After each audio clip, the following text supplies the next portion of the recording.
Hey guys, welcome to your Apple Update. I'm your host, John Sherrod, and it's always an exciting day when we get to talk about new Apple products of any sort, and particularly new Apple laptops. Apple today kicked off basically its back-to-school promotion, and they did that by offering a pretty traditional program they have, where if you're coming in as a college student to buy a new laptop for the fall, of course you get an education discount on it, so you can save $100 on a laptop. But they also have a promotion starting now where you can get a pair of free Beats headphones with it. So it's all Apple incentivizing, college students to come in and make their purchase. It's a big time a year for that. People are going off to college as incoming freshmen, and what often goes along with that is a new computer purchase. And so the timing of Apple's new hardware announcements, which we're about to talk about, make a ton of sense because of that, because parents and students are going into Apple stores and shopping around and looking for deals. And so Apple's not the only one that has promotions like the Beats promotion. Other retailers, Best Buy and places like that, have them too. But of course, Apple has traditionally had something like this. And so that kicks off now. And coinciding with this is Apple today announced new updates to a couple of its laptops, especially ones that are in that kind of price range for students. So we got update to the MacBook Air today, and we got an update to the 2-port entry-level 13-inch MacBook Pro. And we'll go through all that. And of course, this next thing, Apple didn't announce this, but people just noticing, hey, some things are different, some things are missing on the store. People noticed that Apple is no longer selling the MacBook. And the MacBook, that name they've used for a variety of products over the years, but that MacBook for the last few years has been that super thin, ultralight, single USB-C port MacBook laptop that Apple has had. It was the first computer to controversially introduce the butterfly keyboard, which people have been talking about endlessly for the last few years, and with good reason. It has been Apple's, again, it's been there for people who want that super thin and light laptop. It no longer exists. Apple is not selling it anymore, and there's been a whole bunch of speculation about maybe why that is. People are speculating that, well, we've been hearing rumors that Apple will be going back to the old scissor switch mechanism keys for its laptop keyboards, and maybe they can't make those thin enough to fit in the MacBook chassis that we've known for so long. Who knows? Maybe that's true. I don't know.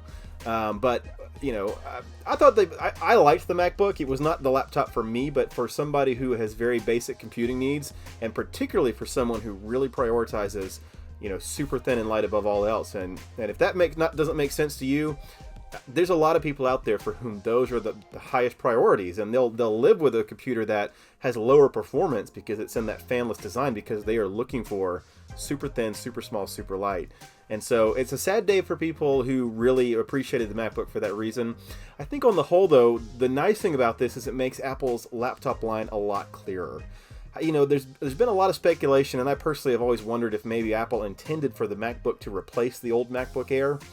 And they never could get it, or were willing to get it cheap enough to really fill that need. And of course, it was limited in terms of only having the single USB-C port. Whereas, so Apple had a kind of muddy lineup where we had the old MacBook Air for a long time still in the lineup. It's gone now. We had the new MacBook Air that Apple introduced last year. We have the 2-port 13-inch MacBook Pro. We had the MacBook, and so it was kind of a confusing lineup. So this clarifies things a lot, and I like that move for that reason. Could we ever see the MacBook come back in some form? Sure, never say never. The MacBook name went away for a long time, and then it came back a few years later with this most recent design. You never know. Could we see a future ARM-based Mac that carries the MacBook name? We'll see, but for now, again, this clarifies a line, and I like that aspect of it a lot. So let's talk about the MacBook Pro first, then we'll go back to the MacBook Air. So the 13-inch MacBook Pro has come in a couple of different configurations since the redesign in 2016. So you've had a 4-port higher-end 13-inch MacBook Pro that is a lot more akin to the 15-inch MacBook Pro in terms of its specs. It's just in that smaller size. And then Apple also came alongside that and introduced this 2-port MacBook Pro. So it has 2 USB-C ports, half of what's on the more expensive 13-inch MacBook Pro, but twice what's on the MacBook. And it also had the old school non-touch bar physical function keyboard row, and no Touch ID. So now the new 13-inch MacBook Pro, that entry-level one with 2 ports, still starts at $1299, so it's the same price. But they now have a touch bar, it now has Touch ID, it now has the T2 security chip, which makes it a lot more secure.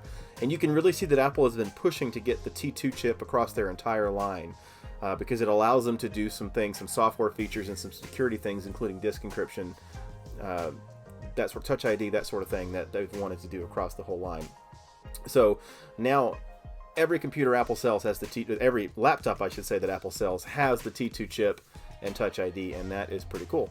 It also got the True Tone display, and the True Tone display is that technology that basically adjusts the color temperature of the display to match the ambient light conditions in the room. So it'll change based on whether you're out in bright sun or in a well daylight lit room, or if you're at nighttime and you've got the more orangey nighttime lights in. It'll change the color temperature of the display so that theoretically you get the most ideal display brightness conditions no matter what the lighting conditions are.